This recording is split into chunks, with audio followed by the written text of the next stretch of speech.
Good morning, I'm Jonathan Larsen with TYTI Investigates, and today we're going to be talking about a news story that we reported exclusively this morning. I've already been, humble brag, on Rising, Hill TV's morning show this morning to discuss it, so you'll have to forgive me for being late and for wearing a nice shirt. So with that said, let's get into the story. So as you saw from the headline, Mayor Pete Buttigieg is possibly going to be the subject of a subpoena, and it's kind of our fault. And here's what I mean by that. So last month we reported that these secret police tapes that Mayor Buttigieg refused to release starting back in 2012, we reported what they said based on documents that we had access to, including conversations of white police officers talking about using Buttigieg's donors to get him to get rid of the black police chief, Darrell Boykins, the first black police chief in the history of South Bend. Officers were described in the documents as using Ebonics when referring to Boykins as well as to other black people, and they were quoted as saying, if this is off the top of my head, it's going to be a good time or a fun time when all white people are in charge, meaning at the South Bend Police Department. So we reported that last month, and there has subsequently been some discussion, as reported in the South Bend Tribune, the local paper in South Bend. There's been some discussion about whether or not the city council needs to continue with its lawsuit, which is aimed at forcing the release of the tapes. The thinking being, we see all this stuff in the Young Turks reporting. Why do we need to continue on with the lawsuit? And I yesterday quoted from the press release put out by the council president on Wednesday, addressing exactly this possibility that the council might drop the suit. And the president, Tim Scott, is very complimentary of TYT's reporting.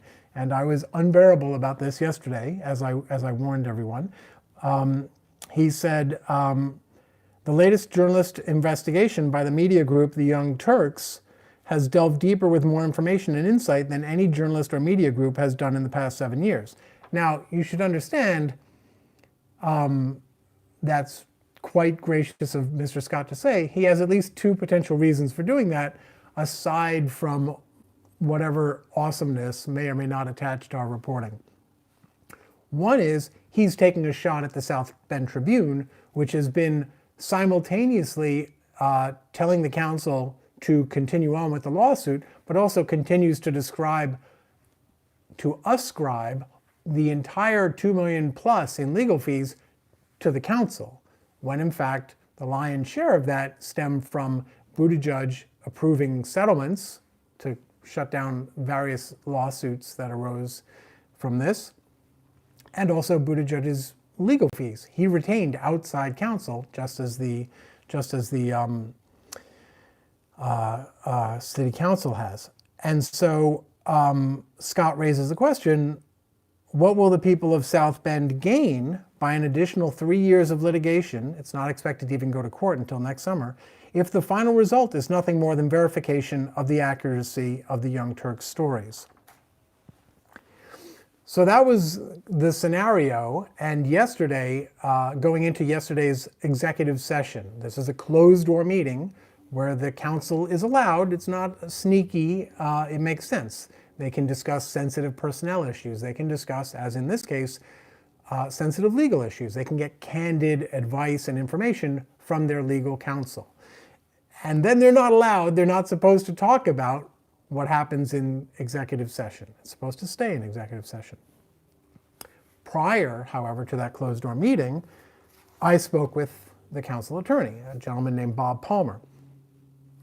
And he told me that he was planning, going into that meeting, to describe the various options that his client, the city council, have for going forward in light of our reporting. Very explicitly about what do we do now that TYT's reporting is out there. And if I haven't said so before, by the way, to all of you who have supported our reporting, I hope you feel some ownership of this. I hope you feel like I did a thing and it led to a thing which mattered to real people, specifically the people in South Bend, but also African Americans and allies and other people, other black people around the country. It mattered to people what you did. So I thank you, and I hope you feel some gratitude by proxy from the people who are expressing their thanks to me, because that's yours. So anyway, the point being that they went into yesterday's meeting to discuss what the possible options are. One is, as I mentioned, drop the lawsuit entirely and just issue subpoenas to get people who were close to the tapes, who heard the tapes, in the case of Karen DePape, the police employee who was fired, get them to say simply, hey, these documents, are these accurate? So that's kind of a workaround, right? It's a legal workaround. You can't ask them, what did you hear on the tapes, because there's a judge's order. What you can do is say, is this document accurate? Is that a real, can you verify that document? Plus, there are also legal carve-outs that allow some of these people to have these discussions if it's in response to a subpoena or a court order, meaning the court said, you're not allowed to talk about this, but of course, if another court orders you to, then you are. So there were a couple different workarounds that they could do instead of continuing to pursue the tapes. That was one of the options that was going to be presented to the council yesterday. Another is do both. Keep pursuing the lawsuit and also issue subpoenas. And I neglected to mention that the attorney said to me that in theory, subpoenas could go out starting as early as next week, and that he would hope to wrap up the depositions, the testimony by the end of the year. He wants to wrap it up by the end of the year when the council's term is up. Now that all assumes that there are no legal challenges to the subpoena, right? In theory, if you get a subpoena, you can fight it in court.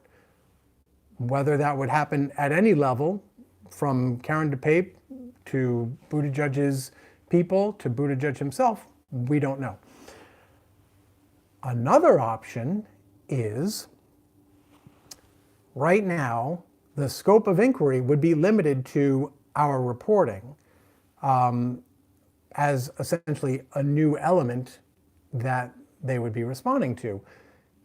If the council chose to do so, they could authorize a much broader inquiry and say, well, now that we know that these documents appear to reveal apparent conversations in 2011 regarding whether or not the black police chief should stay, we want to know more about those conversations than is on the tapes or in the documents. We want to know more. Who did Mayor Buttigieg speak to? Who did he not speak to? What was the substance of those conversations? Right? Because as we saw in some of these documents, there was apparently a racial aspect to the animus directed at Chief Boykins. So the interesting wrinkle here is that the council is not a monolithic body. So how do you advise a lawyer, your lawyer, how to proceed? Well, it turns out that to change direction, to tell the lawyer, drop the suit or expand the scope of your inquiry, either of those requires an affirmative public vote. If, on the other hand, the attorney decides that he believes the best strategy to pursue is to issue subpoenas, he does not need council approval for that, because that's not outside the scope of what they've already told him to do. So the council is holding an open meeting, its next open meeting, on Monday. And by the way, just to be clear, the executive session that happened yesterday, they're not supposed to make decisions there, and I don't know what was said or done or decided behind closed doors. But for any decision to be implemented, to take effect, it has to be voted on in an open session, and that would be Monday. If the council does nothing on Monday, then Palmer, the attorney, is free and clear to continue on his way and begin issuing subpoenas if that's the legal strategy he decides to pursue. And as I mentioned, I'm going to be there. I'm going to head to South Bend on Monday, and we'll see what we see. And if it's possible that we won't know anything coming out of that meeting, because Palmer's under no obligation to say, yes, I'm actually going to go ahead with these subpoenas. But my guess is that even if the subject is not on the official agenda, there is a public comment period, and my guess is there's going to be some comment and some questions posed for council members. So I'll be there, and we'll see what we see, and thank you again for your support. And with that, I'm going to go and see what you folks are having to say about this in the chat box. Which, by the way, if you're new to us today, this is why I do it live, so that we can have a conversation. My aspiration for journalism is that it should be more interactive, be more responsive. So Spooky Girl says, good morning, first time to your chat. And I say, Spooky Girl, you don't scare me. And in fact, I'm glad to see you. Thank you very much for joining us and for saying hello.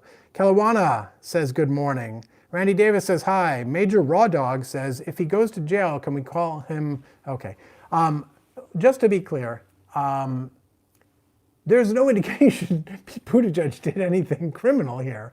Let's be clear. A subpoena doesn't mean we're sending you to the pokey. It means we want your testimony. That's all it means. It's that we want your testimony under oath. There's no criminal investigation here. He's not a suspect, okay? So I don't know if the point of that question was just to make a silly ad hominem joke, which you're allowed to do. I just prefer not to platform them by repeating them. So it's not necessarily me judging you. Everyone makes stupid jokes. I just don't want to make them part of the substance on this.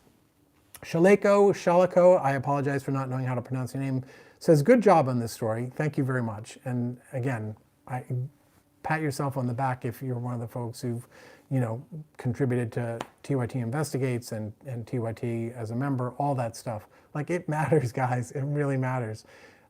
Says, good job on this story, and thanks for sharing this. It's nice to see how stories are investigated. Thank you. And I don't talk a lot about how I do what I do, but maybe I can or should. Obviously in a way that, is appropriate. Diane Davidson says mean things about Pete Buttigieg. Lee Alexander says, I hope the lawsuit is not dropped. And I was interviewed, I should add, by the South Bend Tribune earlier this week, and they asked me, did I think the lawsuit should be dropped?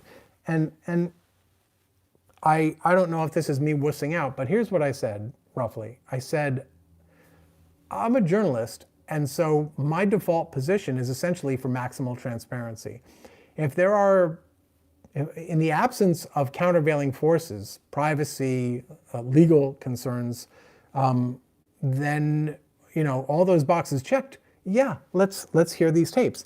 But there are a number of different mechanisms that could secure the release of these tapes. The cops who are currently opposing the release could drop their opposition. Whoever's paying for the legal fees to stop their release could stop paying for it. That's assuming it's not the cops. It might be the cops, it might be pro bono, but the people blocking it, they could stop. Yes, the Common Council could continue its lawsuit, which I've been told amounts to just over $300,000, which may sound like a lot, but it's a fraction of the over $2 million that the city overall has spent, most of which was spent by Buttigieg on his outside legal fees and primarily on legal settlements that he approved for various parties in this case. So that's another mechanism for the suit continuing. As Tim Scott, the council president, points out in his press release, there's nothing preventing the South Bend Tribune from picking up the legal tab to fight for the release of the tapes. And by the way, technically speaking, there's nothing to stop the Young Turks from doing it either. There's nothing to stop people from doing a Kickstarter. So I'm agnostic about the mechanism through which the tapes get released, but I think it should be fairly uncontroversial for me to say, yeah, I believe the tape should be released. Let's see. Kalita says, nice to see your reporting is getting valued by others. Thank you, Kalita. I appreciate that. And what you don't see, and in some cases what I can't really share, and mostly I don't share out of I do have some trace of humility, but what I don't share is when I get text messages and things like that, and private DMs talking about the value of exactly specifically this reporting. And I don't share that, but these are real people, not powerful people, even within the context of South Bend, not necessarily powerful people who in some cases have not been heard. Like literally their stories have not been heard. They've been trying to be heard for years, or they gave up years ago. And I can't tell you how much it means to me. Just one of those messages just gets you in the feels. And I don't know if you folks who have supported us share that feeling when hearing me talk about this, but you should, right? You really should. Your support, that meant enough to someone you will never meet for them to reach out and say to me, and by me I mean us, to say to us, thank you for doing this. Thank you for hearing us. Thank you for seeing us. Okay, let's see. Daniel Norman says he's doing what Beto did when he was for Medicare for All. He changed his mind. We know how that worked for him. He lost. El Afrotano says TYT rocks. Keep flipping over those tables. Thank you very much. As a journalist, I have an innate dislike for upright tables. So yeah, that's the idea. Thank you. Let's see. X-Force says, independent media like you, John, are more valuable now than ever. I try and spread the word every day. Very grateful for you. Well, damn it, if this is going to turn into a love fest, so frickin' be it. I do want to say there's an interesting, so Crystal Ball, who had me on her show this morning, thank you very much. I don't know what the hell that impression was, but Crystal Ball this morning on Rising on Hill TV brought up the lack of coverage, and it's very easy to knock the mainstream corporate media for ignoring stuff like this. And when I say it's easy, I don't mean don't do it. Go to town. But we also romanticize local media, and as Tim Scott said in his press release, apparently local media fell down on the job, not just the Tribune. He doesn't even call out the Tribune in terms of, he doesn't specify them. There are other media outlets in South Bend, and I started off as a local reporter, and the idea of someone coming in from a national outlet, let alone one that's seen in sketchy terms the way some people see TYT, because it has obviously a dominant opinion arm that does punditry and opinion and bluster and bloviation, right? That's what puts the food on the table. So it would eat me up to have someone come in from an outlet like that and start reporting stories, breaking news. And by the way, it's not just this one. I did another one over the summer, again, involving a document not related to the tapes that's been secret for years. And was leaked to me. I don't even know by who. It was literally leaked to me anonymously. I got sources to confirm its authenticity, but like that shouldn't happen. I should not be able to do that. That's a problem. And I do think that alternative media, as you say, does have that role to serve, but when we see how that dynamic plays out on a local level, that's really scary, because most alternative media, it's rare when you get an aggressive, robust, independent journalism outlet the smaller it is, the smaller the community is, the less likely you are to have that, and the more likely I think you are to be poorly served by the existing local media that you do have. So when we talk about whatever value independent media have, like TYT, it's important to remember that, for instance, in our case, it's me and senior investigative reporter Ken Klippenstein. That's it. Those are the reporters we have. So for every story that we do in a South Bend or somewhere else, there's 10, 15 more that are never going to get broken, that involve people, powerless people, disenfranchised people who are never going to get heard. So that's not good. Mr. Elder says he should have known, I assume you mean Buttigieg, says he should have known all this was going to come out. It happens when you run for a national position in politics. So I want to be clear for a minute here. If I haven't been clear before, let's start now. I want to be clear that the Buttigieg campaign says that Buttigieg kept the litigation at an arm's length. He didn't want to be apprised of the substance of it, and he didn't want to be told what was going on. I believe in order to comply with the legal restrictions around it. Now, my understanding of how the legal system works suggests that he was not required to keep himself at arm's length. If a lawyer legally comes, in most cases, or the lion's share of the cases, of situations, when a lawyer comes to possess information relevant to his or her client's case, they are not just allowed, but typically there's something close to an obligation to share with their client information that could allow the client to materially, substantially aid in their own defense. If you're a lawyer and you find stuff out that's pertinent to your client's case, you're supposed to tell them.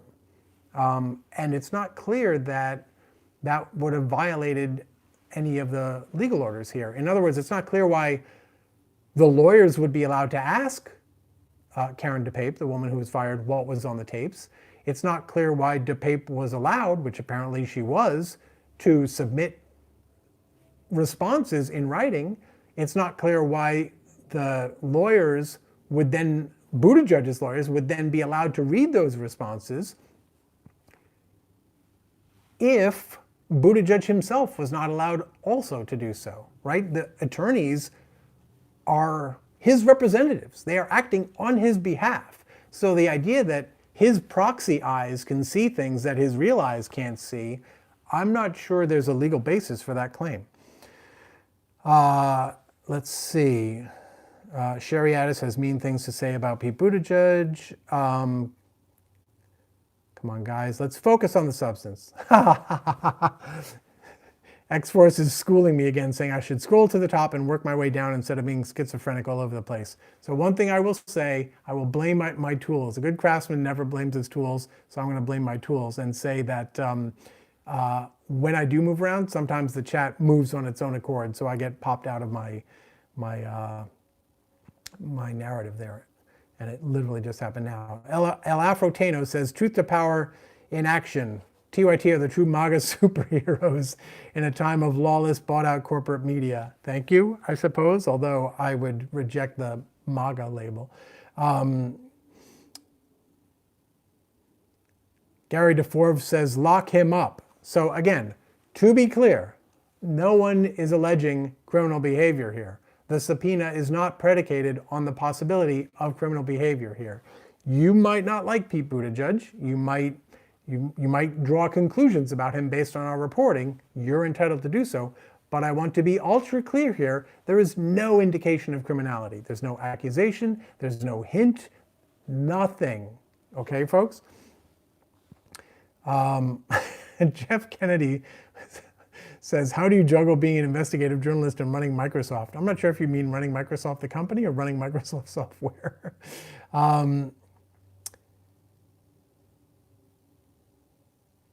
Amanda K says, I'm part of this small group of people that stream an MSM mainstream media channel stream and have a Discord or discourse, and they are good people, but have a disdain for independent media and won't take anything other than mainstream media. Amanda, I'm now officially fascinated by what you're talking about. Go find me on Twitter and DM me so I can find out more about this. Kalita says, John, you missed the Love Fest. There was a Love Fest and I missed it? Or maybe I caught it earlier due to my X-Force pissing off, hopping around. Sherry Addis says, not criminal, but appearance of impropriety. It's not clear whether that is even the case, Sherry. The documents that we reported on say that, I believe it was in April, Buttigieg is said to be unaware of the plan. It's possible that that remained the case for the duration, that Buttigieg never even had any inkling that police were having these discussions. We don't have any evidence to suggest that's not true.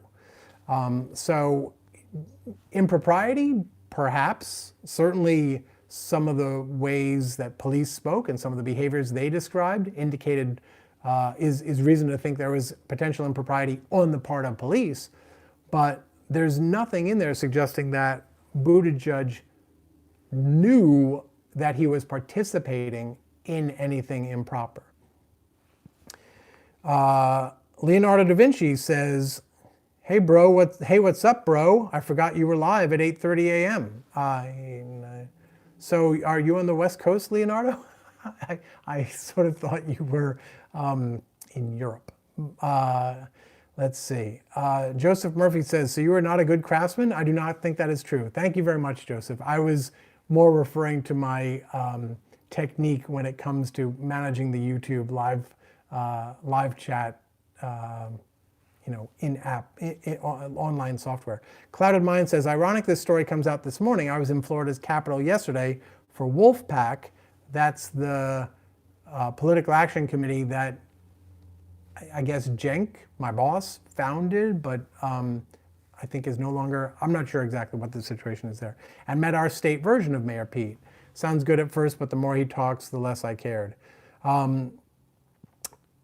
Let's see.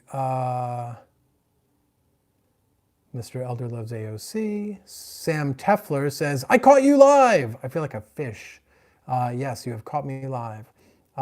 Joseph Murphy says, South Bend Da Vinci. Curious Cleo says, John, could you be there to see that Buttigieg's office receives the subpoena and their reaction? You said you'll be there. So I realize the headline for this video is somewhat clickbaity in that it basically says Buttigieg and subpoena, and people are going to just be like, oh, he's getting a subpoena. It's a possibility. It's not a certainty. It is something that council members and the council attorney have discussed as a possible legal tactic moving forward. So it's not going to be issued at Monday night's meeting. I'll be at Monday night's meeting, but it's not going to be issued then. My guess is if it is issued, it'll be issued after subpoenas are issued to other people to see what they have to say first. And my guess is also that they are not going to call the media and say, hey, have your cameras here, because that's when the subpoenas are going to show up. That's needlessly confrontational and sort of, this is me speculating now, potentially would sort of poison the atmosphere and politicize the process. The people I've spoken to, including 2 members of the 9-member council, are very concerned that it not be seen as a case of personal animus towards Pete Buttigieg, or even an attempt to monkey around with presidential politics. Jake Teshka, the lone Republican on the council, spoke to me on Tuesday, and he reiterated multiple times that the timing of this, in terms of coming out, during Pete Buttigieg's presidential campaign, is not ideal as far as they're concerned. It makes them look, it makes it possible for people to suspect ulterior motives on their part. The way Teshka described it to me, what's motivating him is the fact that, or his belief that there are still rifts within the community that this could heal. And South Bend is having a tough time right now. They've had an especially violent summer. There was, I haven't even brought myself to watch the video that's going around, but there was what's being described as an execution over the weekend, a murder in South Bend. It's a tough time for the city right now, and it's not unusual for people, black and white, in South Bend, to see the tapes as sort of a scar, not a scar, a wound that needs to be cleaned out, stitched up, and healed before the city can really achieve its full potential in terms of moving forward, especially on issues of race relations and especially on issues of police race relations. X-Force says, I wish you would save the chat, John, and read it after because there's so much you miss and I think it would be helpful to you and worth your time, and I would be happy to send you a transcript. So, X-Force, here's what we started doing just today. You may have noticed that as soon as we went live, I started blathering. And the reason for that is because I figured out, poor craftsman, but I did figure something out with my tools. I figured out that normally when I would lop off the top of the video so that it could just start with, this is what we're talking about this morning, and not all my prefatory stuff like, hello, please subscribe to our YouTube channel. When I lop that off, that ends up deleting the live chat as well. So the reason I started today with just right out of the gate, hi, I'm Jonathan Larsen, TYTI Investigates, here's what we're talking about, is so that I don't have to lop off the top, and hopefully the live chat will survive in perpetuity for future generations to marvel at, including myself. Sam Tefler, folks, I should say, obviously I can't verify that this person using this name on YouTube is who I believe it is, but I believe this is an activist I've spoken with who's in South Bend, says this community does not just want to hear what's on the tapes, we demand action be taken within the SBPD to remove the racist cops. So one of the interesting aspects about this is that a lot of the police who are relevant to these tapes and these documents are no longer serving on the force. A lot of what I've heard is that there's also an interest in sort of a civic accountability, an accounting for how did this process go down? What was the decision making, especially in 2011, especially if it involved donors, behind Buttigieg's thinking regarding Darryl Boykins and as well as potentially Karen DePape. How were these high-level personnel decisions made? Was there donor influence? Those are some of the issues that I think they want to focus on. Teshka said to me that, people have known for years, and Karen DePape said publicly before she was kind of silenced by the threat of lawsuits and I guess a court order, I think there was at one point.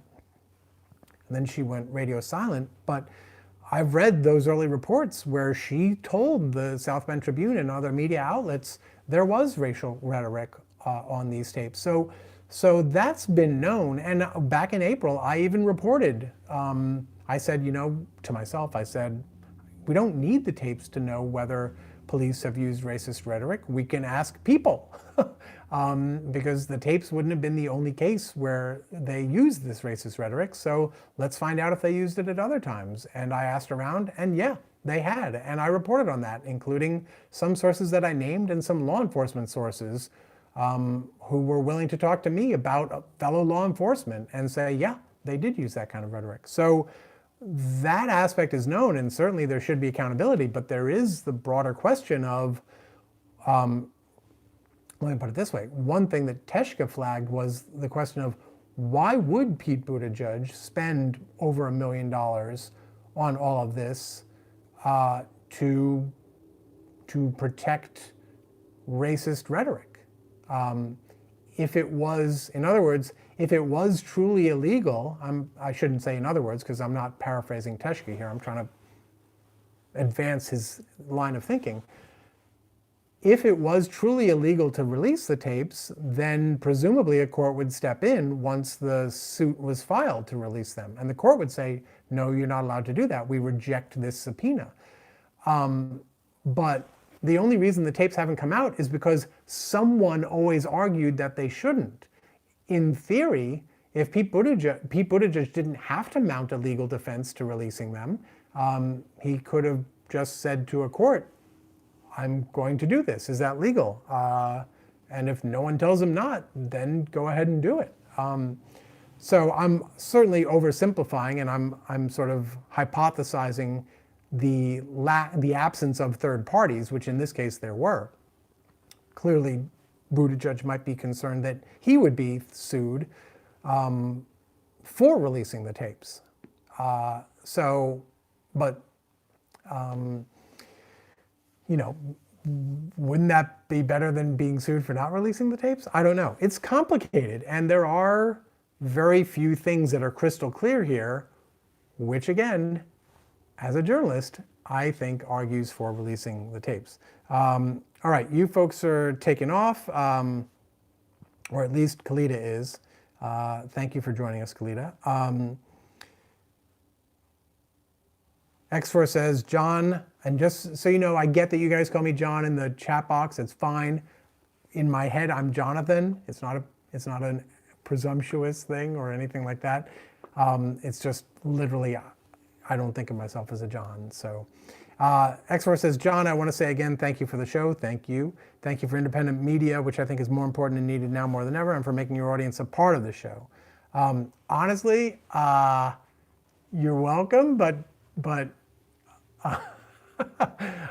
I feel like I'm glad you folks get something out of this, because I totally feel like this is exploiting free crowdsourced labor. Like, I feel like this is a much better, we have more to offer when I'm stimulated and provoked and challenged by you folks. I'm better through your help. So, you know, if anything, I should be thanking you and probably paying you. Salvador says,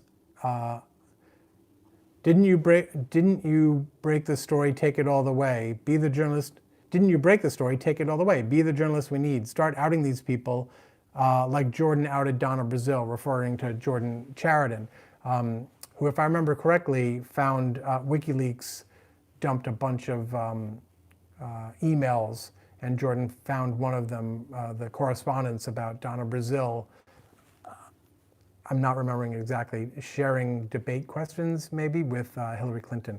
So when you say take it all the way, Salvador, first of all, thanks for the encouragement. I'm going to take that as cheering me on.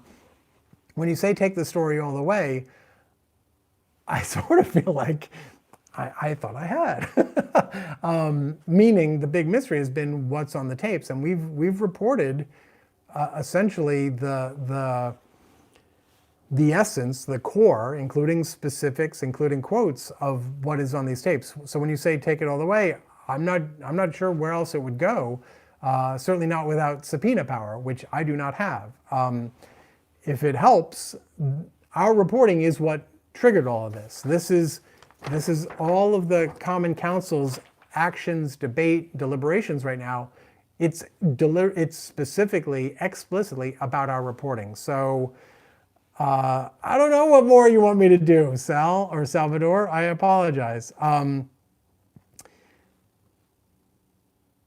Amanda Kay says, exactly why that huge amount of money for a small area, in my opinion, 2 million over tapes that supposedly have nothing on them. Come on.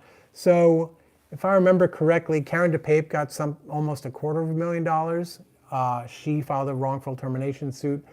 I think Daryl Boykins got sued for racial discrimination. Again, this is off the top of my head. I think he got something like $50,000 with an additional $25 for his lawyer maybe. And then the 4 or 5 cops, or 4 cops and 1 cop's spouse, who sued for, I don't remember exactly what it was. It might have been included slander, violation of their privacy, things like that. They got, I don't know how it was divvied up, or if that was even made public. Their settlement was, I think, in the $500,000 territory. So a vast majority of the, not a vast majority, but I think most of the money we're talking about was in those settlements, the plurality anyway. And I think there's a case that's not wrong on the face of it to be made, that making the lawsuits go away was seen as a way to put all this stuff in the rearview mirror. What I would say is that this country has a terrible history of putting things in the rearview mirror. Most of the things that we see through the windshield were things that someone decided to leave in the rearview mirror, especially when it comes to race, right? We're still fighting the frickin' Civil War because we didn't finish it. We're still fighting against the unitary executive because we pardoned Nixon. we still have rogue operators within the government because Obama and Eric Holder decided not to prosecute American torturers and the people who enabled them. The things you leave in the rearview mirror are seeds, and they are going to grow into things that you will eventually slam into. So, harumph.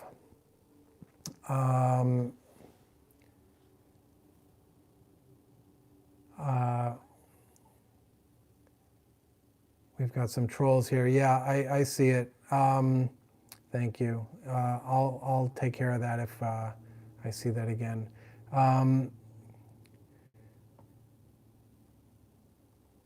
Sorry, taking care of troll business here for a minute. Sam Tefler says it was 75,000 for Boykins. And I believe I had that right, kind of, only I broke it down including the amount that went to his lawyer. So I could be wrong about that, but thank you, Sam. Curious Cleo says, thanks for blocking the racists.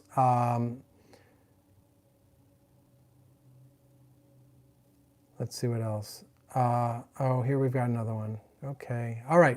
So I'm probably going to say goodbye, guys. Not necessarily because the dipsticks messed it up for us, but it wasn't a big complicated story I had to do today. So I don't feel like it makes a lot of sense to go on and just ramble on for the sake of rambling on. So what I will say is tomorrow is Media Analysis Friday. I hope to talk about something other than South Bend, if only because back on Monday, I'm going to be in South Bend and probably talking about it again then. So if you have any thoughts on what I should be hitting for Media Analysis Friday, which was a big hit last week. Who the hell knew there was such an appetite for it? DM me over at Twitter. Shoot me ideas that, which again, here's me crowd-exploitating you. I'm at JT Larsen, JTLARSEN.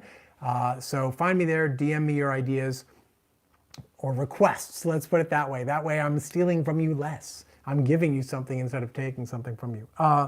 And as always, if you're new to us, thank you so much for joining us. Please share what we've got to say here with people you think would find worth in it. And please subscribe to our channel, which is growing thanks to you guys. We're getting more views and more subscribers all the time.